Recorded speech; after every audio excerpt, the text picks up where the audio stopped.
Hello students, आज इस video में हम अर्थमेटिक प्रोग्रेशन के बारे में पढ़ेंगे जो कि आपकी क्लास 10 की मैथ्स की बुक का चैप्टर नंबर 5 है। सो आइए देखते हैं सबसे पहले अर्थमेटिक प्रोग्रेशन होता क्या है। It is a sequence of number.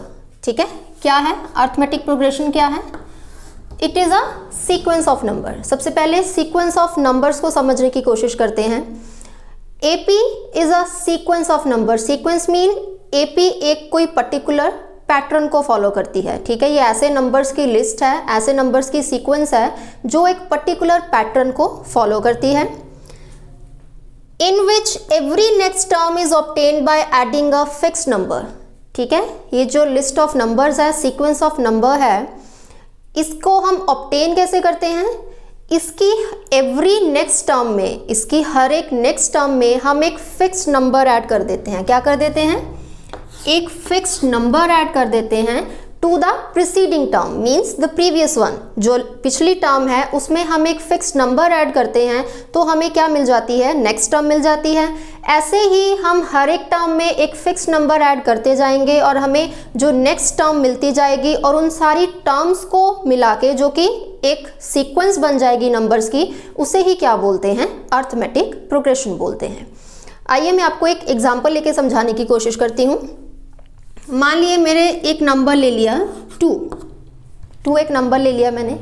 अब हमारी AP की डेफिनेशन क्या बोल रही है कि अर्थमेटिक प्रोग्रेशन क्या है? एक सीक्वेंस ऑफ नंबर है जिसमें क्या होता है, हर एक नंबर में हम एक फिक्स नंबर ऐड कर देते हैं सो दैट हमें अगला नंबर मिल जाए या अगली टर्म मिल जाए। ठीक है, सो मेरे पास एक नंबर है, इसमें मैंने 2 ऐड कर दिया, एक 2 मैंने फिक्स नंबर मान लिया। तो जब 2 में मैंने फिक्स नंबर 2 ऐड किया तो अगला नंबर क्या हो जाएगा? 4 हो जाएगा। दैट इज नेक्स्ट टर्म क्या हो गई? 4 हो गई।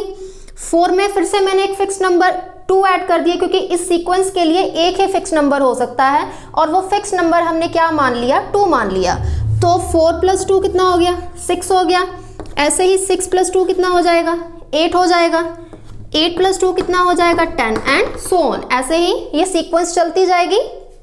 आप चाहे जितने मर्जी +2 ऐड करते जाओ तो ये सीक्वेंस बढ़ती जाएगी। ठीक है, जब तक हमें दिया नहीं है कि हमें कहाँ तक जाना है। मीन्स सीक्वेंस 2 तरह की हो सकती हैं, फाइनाइट और इनफाइनाइट, जिसके बारे में हम आगे बात करेंगे। मान लो दूसरा नंबर ले लिया मैंने 1 और इसमें जो फिक्स्ड नंबर हमने ऐड करना है वो भी मैंने क्या ले लिया? 1 ले लिया। मीन्स 1 में 1 ऐड किया तो क्या हो जाएगा? 2 हो गया अगला नंबर। फिर 1 ऐड कर दिया तो 3 हो गया। 4 हो गया जब 1 ऐड किया। 4 में 1 ऐड किया तो 5 हो गया, सो ऑन। ऐसे ही ये सीक्वेंस भी चलती रहेगी। ठीक है, अब ज़रूरी नहीं है कि आपने जो फिक्स नंबर लेना है वो पॉजिटिव ही लेना है, क्योंकि अभी तक हमने जो फिक्स नंबर लिया है वो पॉजिटिव लिया है। पहले हमने +2 ऐड किया, फिर हमने +1 ऐड किया।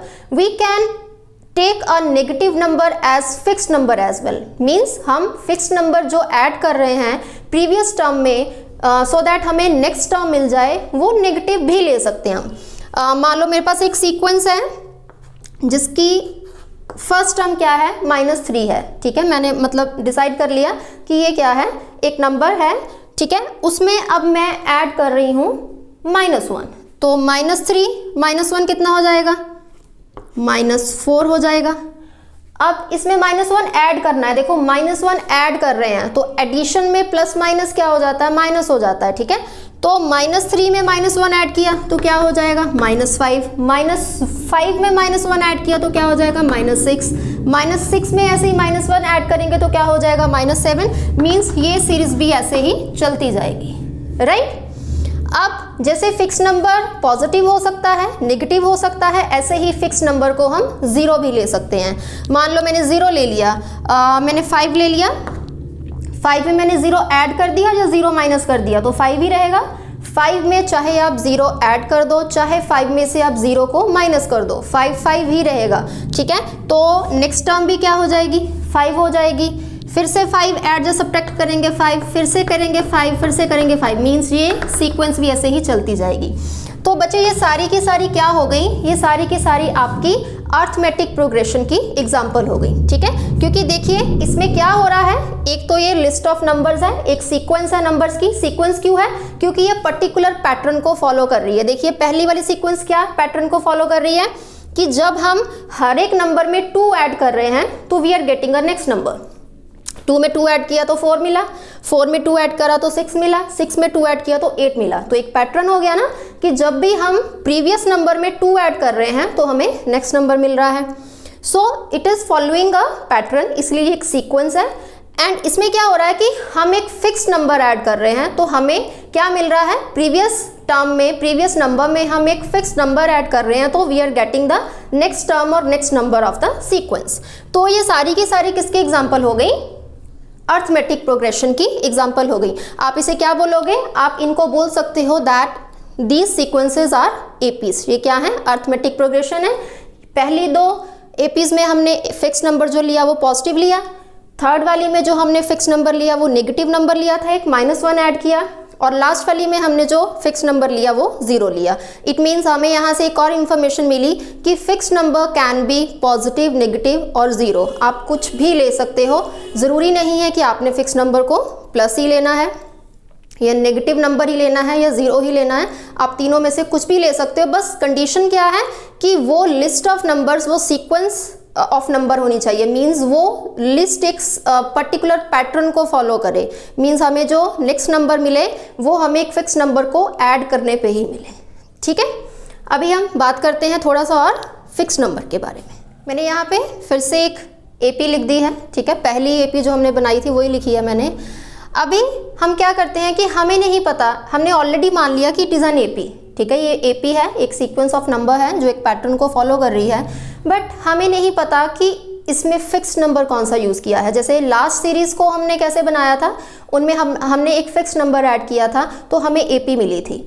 अब क्या है, हमें एपी तो पता है पर हमें फिक्स नंबर नहीं पता, तो क्या हम निकाल सकते हैं? बिल्कुल निकाल सकते हैं। कैसे निकालेंगे, क्या करना है, ये इस एपी की फर्स्ट टर्म है, ये सेकंड टर्म है, ये थर्ड टर्म है, ये फोर्थ टर्म है और ये फिफ्थ टर्म है। आप इसे A1, A2, A3, A4, A5 मान सकते हो। ठीक है, और सो ऑन ये आपकी कहाँ तक चली जाएगी, AN तक चली जाएगी। ठीक है, मान लो n हमें नहीं पता है, अगर हमें n पता है, मान लो ये सीक्वेंस 50 नंबर तक जा रही है तो वहाँ पे हम क्या लिख देंगे, A50 लिख देंगे, क्योंकि हमें पता है इस सीक्वेंस में, इस एपी में कितने नंबर्स हैं, 50 नंबर्स हैं। तो ये क्या हो गई, ये एक फाइनाइट अर्थमेटिक प्रोग्रेशन हो गई, इसे हम एक फाइनाइट एपी बोलेंगे। बट हमें नहीं, अगर नहीं पता कि इस एपी में नंबर ऑफ टर्म्स कितनी हैं, ठीक है, मींस ये जो एपी है ये कहाँ तक जा रही है हमें नहीं पता, तो हम इसे क्या बोलेंगे, एक इनफाइनाइट एपी बोलेंगे। ठीक है, अभी देखिए फिक्स नंबर अगर मुझे निकालना हो तो कोई भी बच्चा कैसे निकाल लेगा फिक्स नंबर, वो क्या करेगा, वो पिछली टर्म में से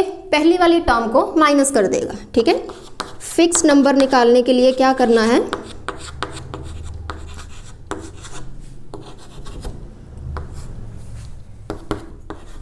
A2 माइनस A1 कर दीजिए। ठीक है, अब A2 कितना है 4 और A1 कितना है 2, तो कितना आ गया फिक्स नंबर, 2 आ गया।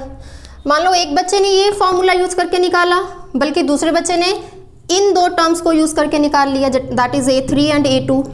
तो उसने क्या किया, A3 माइनस A2 कर दिया। तो देखिए क्या हो जाएगा, 6 माइनस 4, अगेन कितना आ गया, 2 आ गया। ठीक है, एक तीसरा स्टूडेंट और आया, उसने क्या किया, उसने इन दोनों की बजाय इन दोनों को यूज करके जो फिक्स नंबर है वो फाइंड आउट कर लिया। उसने A4 माइनस A3 कर दिया, तो क्या आ गया, 8 माइनस 6 इज इक्वल टू 2। तो हमने क्या ऑब्जर्व करा कि जो फिक्स नंबर है वो इस एपी के लिए सेम है। हमें पता भी है स्टार्टिंग में हमने इसी फिक्स नंबर को ऐड करके इस एपी को ऑब्टेन किया था।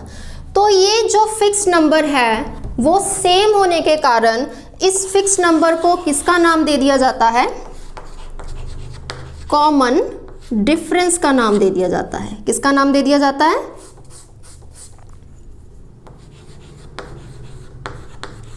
Common difference. ठीक है, आपके दिमाग में ये क्वेश्चन आता होगा ना कि फिक्स नंबर को हम कॉमन डिफरेंस क्यों बोल रहे हैं। इसीलिए बोल रहे हैं क्योंकि इस एपी में जब हमने डिफरेंस निकाला नंबर्स का, that difference come to be same, वो डिफरेंस सेम आ रहा है, कॉमन आ रहा है।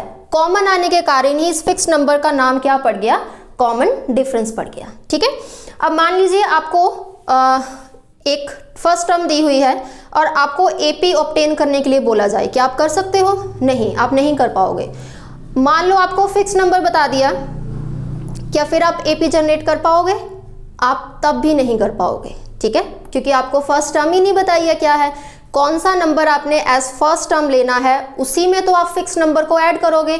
अगर प्रीवियस टर्म पता है तभी तो आप उसमें फिक्स नंबर ऐड करोगे, तो आपको नेक्स्ट टर्म मिलेगी, तब भी आप एपी नहीं जनरेट कर पाओगे। So for obtaining an AP आपको दोनों ही चीज़ों की रिक्वायरमेंट है, आपको फर्स्ट टर्म भी रिक्वायर्ड है और आपको फिक्स नंबर भी पता होना चाहिए, मीन्स कॉमन डिफरेंस भी पता होना चाहिए। सो टू ऑब्टेन एन एपी आपको दोनों चीज़ों का पता होना चाहिए। फर्स्ट थिंग, आपको फर्स्ट टर्म भी पता होनी चाहिए और आपको कॉमन डिफरेंस या फिक्स नंबर भी पता होना चाहिए। अगर आपको दोनों में से एक चीज़ दी हुई है तो आप एपी ऑब्टेन नहीं कर पाओगे। हाँ, ये अलग बात है कि हमें अगर ऑलरेडी बता दिया है कि ये सीक्वेंस एक एपी है तो हम उसमें से कॉमन डिफरेंस निकाल सकते हैं, ठीक है। आगे जब हम फॉर्मूलाज करेंगे, नेक्स्ट एक्सरसाइज करेंगे, वहाँ पे इन चीज़ों की हम एप्लीकेशन देखेंगे कि कैसे हमें फर्स्ट टर्म दी है, जहाँ हमें एपी दी है उसकी हमें फर्स्ट टर्म पता है, तो वहाँ से हम कॉमन डिफरेंस कैसे निकालेंगे, जैसे कि मैंने अभी आपको निकाल के दिखाया भी। सो आपने इन चीज़ों को अपने दिमाग में रखना है, क्योंकि जब आगे जाके हम क्वेश्चन सॉल्व करेंगे फर्दर एक्सरसाइजेज में, वहाँ पे कॉन्सेप्ट थोड़ा सा टिपिकल हो जाएगा, तो उस टिपिकल क्वेश्चन को सॉल्व करने के लिए हमें ये बेसिक नॉलेज काम आएगी। सो इसीलिए आपके साथ ये मैं डिस्कस कर रही हूँ, ठीक है। सो आई थिंक आपको फिक्स नंबर भी पता चल गया और आपको एपी किसे बोलते हैं वो भी पता चल गया। सो एपी किसे बोलते हैं? AP is a sequence of number in which every next term is obtained by adding a fix number two the previous one. चलिए अब मैं कुछ पॉइंट्स आपके साथ डिस्कस कर देती हूँ जो एपी को समझने के लिए ज़रूरी है। देखिए फर्स्ट पॉइंट क्या है, each of the number in the sequence is called a term, ठीक है। जितने भी नंबर्स हैं सीक्वेंस में, जितने भी नंबर्स हैं लिस्ट में, उन सबको हम क्या बोलते हैं? टर्म बोलते हैं। मैंने बताया भी है आपको। First term is denoted by A. First term को हम किससे डिनोट करते हैं? By the symbol capital small A, ठीक है। क्लियर है ये पॉइंट?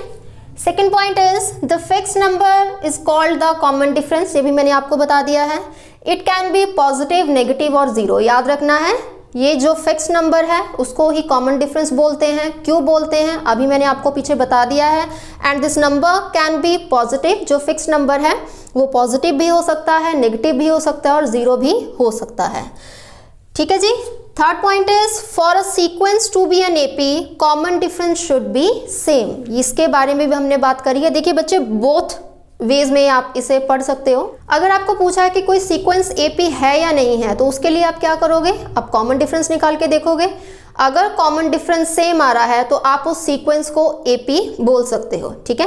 क्योंकि कंडीशन क्या है, यही बोल रहा है कि अगर आपने किसी सीक्वेंस को एपी बोलना है तो जो कॉमन डिफरेंस है वो क्या होना चाहिए? सेम होना चाहिए। इट मीन्स जो a2 माइनस a1 है that should be equal to a3 minus a2। अगर ये कंडीशन फुलफिल हो रही है दिस वन, तो उस सीक्वेंस को आप क्या बोलोगे?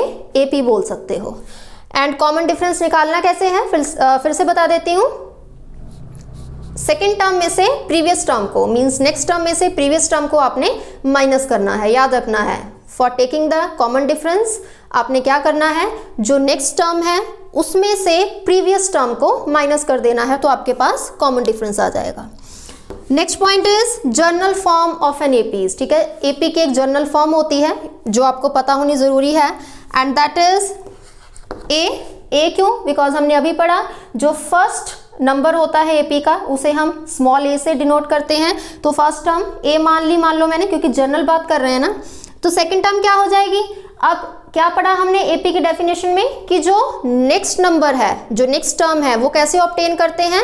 Bye adding a fix number. Fix number को हमने क्या बोला? कॉमन डिफरेंस बोला। कॉमन डिफरेंस को किससे डिनोट करते हैं? डी से डिनोट करते हैं। So it means next member, next term obtain करने के लिए we have to add D in the first term of the sequence.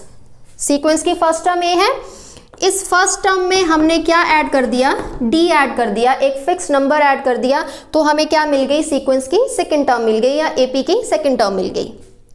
ऐसे ही अब ये जो भी नंबर बना, ठीक है। इस टर्म में फिर से हम यही फिक्स नंबर ऐड करेंगे, फिक्स नंबर को हमने d मान लिया, तो a प्लस डी क्या हो जाएगा, a प्लस 2d। ऐसे ही नेक्स्ट टर्म क्या आ जाएगी, a प्लस 3d। ऐसे ही नेक्स्ट टर्म क्या आ जाएगी, a plus 4d and so on, ठीक है। जब जहाँ तक मर्जी आप इस सीक्वेंस को ले जाओ, चाहे इन्फिनाइट तक ले जाओ, चाहे आपको बता दिया जाए कि इस सीक्वेंस में, इस एपी में इतनी ही टर्म्स हैं, तो आप इसको वहीं तक लिख लोगे, ठीक है जी। तो ये क्या हो गई, it is the general form of an AP. आपको पता होनी चाहिए, इसलिए मैंने आपको बता दी है। सो आई होप आपको पता चला होगा कि एपी बोलते किसे हैं, कंडीशंस क्या हैं किसी भी सीक्वेंस को एपी बोलने के लिए, या अगर आपको कोई एपी दी हुई है तो आप उसमें से कॉमन डिफरेंस को कैसे निकालोगे, या अगर आपको कोई सीक्वेंस दी हुई है तो आपने उस सीक्वेंस को एपी कब बोलना है। आपको ये सब बातें पता चली होंगी, बिकॉज ये सब बातें जब हम नेक्स्ट एक्सरसाइज के क्वेश्चंस करेंगे तो आपको बहुत हेल्प करने वाली हैं। बच्चे क्या करते हैं कि वो फटाफट क्वेश्चन करने पे एम्फेसिस देते हैं कि फटाफट से हमें सोल्यूशन मिल जाए, हम फटाफट से क्वेश्चन सॉल्व कर लें। बट बच्चे, सबसे पहले आपको बेसिक समझना बहुत ज़रूरी है। जब तक आपको बेसिक की क्लैरिटी नहीं होगी, आप क्वेश्चंस को सॉल्व नहीं कर पाओगे। फिर वही सिचुएशन हो जाएगी कि क्वेश्चन समझ नहीं आया तो रट लो। क्यों रटना आपने क्वेश्चन, रटने की ज़रूरत ही नहीं है। चीज़ों को समझो, समझने के बाद उसे अप्लाई करो। ये बेसिक हमने पढ़ा, अभी जब हम एक्सरसाइज करेंगे तो हम इसकी एप्लीकेशन कर रहे हैं, इसको अप्लाई करके देख रहे हैं, तो तभी पढ़ने का मज़ा है। तो इसको अच्छे से देखिए। अगर कोई डाउट हुआ तो मेरे से कमेंट सेक्शन में पूछ लेना। नेक्स्ट वीडियो में मैं इसकी एक्सरसाइज फर्स्ट जो 5.1 है वो स्टार्ट करूँगी, उसके क्वेश्चंस करेंगे। सो मिलूंगी आपसे फिर नेक्स्ट वीडियो में। Till then stay tuned, keep studying, keep watching my videos, keep sharing my videos, and thanks for watching this video.